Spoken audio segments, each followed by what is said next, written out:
I don't have a lot of patience, or I don't have a lot of sympathy for a developer that thinks we should have a civil war and destroy the property rights, economically murder the miners, or economically murder an application developer, or economically murder a Bitcoin holder just because they think God told them that the world would be better if they got their way, right? That's an example of, radical fundamentalism where, a minority wants to plunge the entire nation into a civil war just to get their way because they think God told them they're right and they're appointed. Today we have an interview from the Stephan Livera podcast with a titan in the realm of Bitcoin, Michael Saylor. Saylor is a visionary whose convictions about Bitcoin have electrified the financial community. As institutions like Fidelity, BlackRock, and the SEC align with Bitcoin, Saylor's insights offer a profound exploration of Bitcoin's intrinsic value and its potential to command the world's assets. He describes how the base layer of money must be left alone, while significant engineering can still be done to the clients that serve the protocol, similar to the systems changes on an aircraft. Let's welcome Michael Saylor. So I'm an aeronautical engineer, and so I know something about building aircraft. And the short of it is, aeronautical engineering is a systems discipline. So when you change the payload of the aircraft, and you change the wing of the aircraft, or the fuselage of the aircraft, or the mission of the aircraft, or the specs of the aircraft, or the furniture in the aircraft, or the electronics in the aircraft, you have to consider whether or not you've broken anything. And you could introduce a new couch and destabilize the aircraft under certain circumstances and crash the thing and kill everybody. Which is why, you're careful about playing God on the aircraft. It's not like shuffling the furniture in your living room. The 737 was designed in the 1960s. It's one of the most successful aircraft designs in the history of the world. We were flying it in the 70s. We flew it in the 80s, the 90s. For 50 years, we flew this aircraft, and we made incremental adjustments to the airframe. We stretched it a little bit longer, but we didn't change the shape of the fuselage, and we kept most of the components. And it was very successful, and it was flown by pilots very successfully. And then along comes some well-to-do, well-meaning engineers that want to fix it or make it better. It wasn't broken. It's the most successful, airliner in the history of the world. But someone always wants to make it better. Probably someone that graduated from computer science program, and they learned about new techniques. And so they decided to upgrade the control systems and the autopilot system in the aircraft, in the cockpit. We have to migrate to electronic cockpit. But good software engineering is such that you would always want to have a situation where if the system crashes, it crashes on the client, but it doesn't corrupt the data or corrupt the network.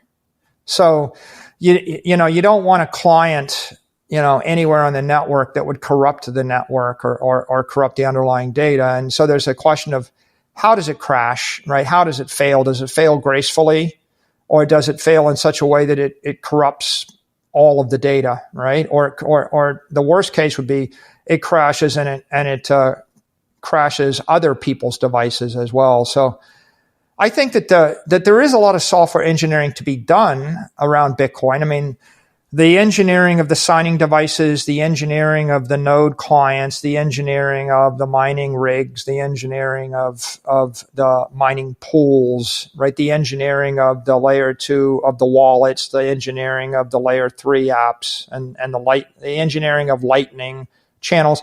These are all parts of the ecosystem. But I would say philosophically, you want the majority of risk to you want the risk to always be with the client. You want the risk on the edge of the network. You want the risk to be ideally with the application and the corporation, right? Like if you're a custodian, you're going to lose something. You want the corporation to be on the hook for it. Today's video is sponsored by Stamp Seed. Don't store your Bitcoin in cold storage without stamping your seed phrase on an indestructible titanium plate. Stamp Seed is fireproof, rust-proof, impact-proof, and easy to hide. It has no loose parts and will give you ultimate peace of mind that your Bitcoin is safe and sound for the long term.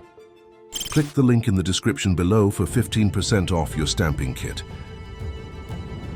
Welcome to Bit Intelligence. We are committed to bringing you top-notch Bitcoin-only content, twice weekly. Doing this is quite a lot of work. If you are enjoying it and you'd like to support us in making more of these videos, subscribe to our channel and hit that bell icon. If you are willing to go a step further, we've also launched memberships starting as low as $2.99 per month. There are details and a sign-up link in the description below. If you're already a Bitcoiner and you'd prefer to tip your server in sats, you can donate to our Lightning wallet, here. Okay, back to the video. If you're going to destroy an entity, you want to destroy the company or the individual or the client device or the individual miner.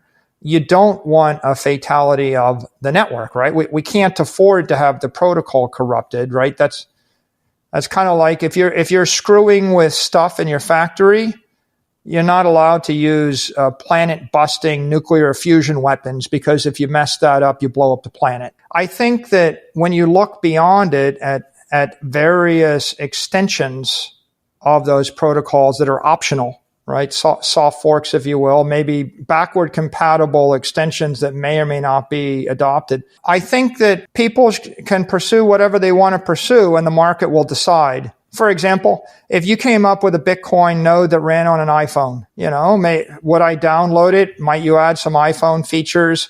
Would it be successful? Would it not be successful? People have different opinions about it. Maybe it's a good idea. Maybe it's not a good idea. I mean, people will make arguments about why it shouldn't be part of the Apple Store, subject to Apple approval. And someone else will say, why don't we just let it go? I think everybody's free to come up with their own software. It's either layer 2. I'll characterize layer 2 as it's consistent. It's consistent with the core protocol of Bitcoin, the layer 1 protocol, the foundational protocol, but it's optional and it's open source. That's like Lightning. It could be 100 flavors of Lightning, and there's Bitcoin Core, but people can create 100 competitors that are different ports to run on different devices. My version has a different way to sync, and it syncs in 1 minute, on your Android phone, or it syncs, and it runs differently, and people will debate it. They can debate it or not. And maybe it'll evolve, maybe it won't evolve. I think that as long as it's not screwing with the power protocol, the monetary protocol, the transaction protocol, then probably the market will work it out.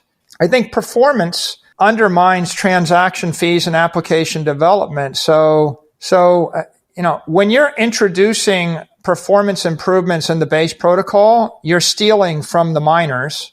And when you're introducing functionality improvements to the base protocol, you're stealing from the application developers. You're destroying their business. Either you're destroying or stealing their existing property, or you're stealing their future cash flows. I think if you look back at wars, a lot of evil is done in wars on both sides, and a lot of innocent people were hurt. And that's the case of every war, the 30-year war, the Civil War, every single war. And every time a strong-willed leader comes along and says, God told me that the status quo will result in all of us plunging to hell and the end of the earth, and therefore I have to murder 25% of the population. It's like the Catholics versus the Huguenots in France. Like they started a war, went for like 35 or 40 years with the Catholics murdering the Huguenots and the Huguenots murdering the Catholics. It wasn't good for France. And eventually the leaders that we like better were the leaders that, after the Edict of Nantes said, okay, well, Calvinists and Huguenots and Catholics are both allowed to live in the country without us murdering each other. So if I look forward, I don't have a lot of patience, or I don't have a lot of sympathy for a developer that thinks we should have a civil war and destroy the property rights, economically murder the miners, or economically murder an application developer, or economically murder a Bitcoin holder just because they think God told them that the world would be better if they got their way, right? That's an example of, radical fundamentalism, where, a minority wants to plunge the entire nation into a civil war just to get their way because they think God told them they're right and they're appointed. And I think economically, if you're proposing to basically put functionality in the base layer then you're impairing the assets and robbing the application layers above you. And if you're proposing to expand the transaction bandwidth, you're robbing the Bitcoin miners, and you're stealing their property from them, without due process. I generally think that if it's marketed as an application by a corporation, like when Block wants to create Cash App functionality and build it into Cash App, and people get it, and it's otherwise compatible with the rest of the network, then I think that there's not a lot of moral hazard there. But I think that when you get to the point where you have two warring camps with two different versions of a Bitcoin node, and one of them has different functionality than the other ones, right? Now you're entering into a religious war. And if they're incompatible, who knows? If one is a superset of the other one, right? Probably if it's a superset of the other one, it's probably less of a hazard. When it introduces something which is incompatible, becomes more of a hazard.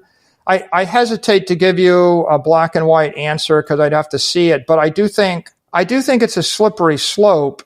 And as a general rule, developers ought to focus, don't F with the network. I just generally think people shouldn't screw with the network, and they shouldn't screw with the core protocol. It works fine. If you want to introduce 1,000 new ideas, introduce them in Lightning. For example, I don't have a problem creating your own implementation of Lightning, which is a superset of somebody else's, implementation of Lightning, right? So I think you can create different implementations of things at layer 2 and at layer 3. Creating different Bitcoin nodes with different functionality. What's worth that? What's worth taking the risk of that, right? So I would tend to be very conservative with regard to anything that affects the balance of power between the asset, and the transaction bandwidth and the power, scarcity. Gotcha. Yeah. But just like someone would say, well, I think we should change SHA-256 to SHA-512. Okay, great. So you invalidate all the technology that every SHA-256 Bitcoin equipment manufacturer has developed over the last decade. And then you introduce your own little piece of equipment, and you basically obliterate or nuke $25 billion worth of capital investment by miners, right? You can see why it doesn't make a lot of sense, right? It's all those things represent moral hazard, and they create dysfunctional political incentive. Do you really want people to be continually campaigning to confuse Bitcoin operators? Why would you want to create a market in introducing fear, uncertainty, doubt, and confusion into the base layer? We're back to this issue of, let's take the New York model again. You have 10 acres of granite, and you ask me, Mike, is it okay if I put radioactive charges under my 10 acres of granite that will just kill anybody that wants to plant a palm tree for all of eternity? I'm like, I don't think you should mess with the granite. As we conclude today's enlightening journey with Michael Saylor, it's clear that Bitcoin's narrative is far from a speculative bubble. It's a testament to the resilience and potential of digital currency to reshape our financial landscape. Saylor's perspective underscores a bullish outlook not just for Bitcoin but for the very fabric of global wealth distribution and trade. If today's dialogue has shifted your perspective, ignited curiosity, or inspired action, let us know in the comments below. If you enjoyed this update, consider subscribing or joining our channel. Remember, staying informed is your key to navigating the future. Keep questioning, keep exploring, and keep investing in your understanding of Bitcoin, the monetary technology that's redefining the future of generations to come.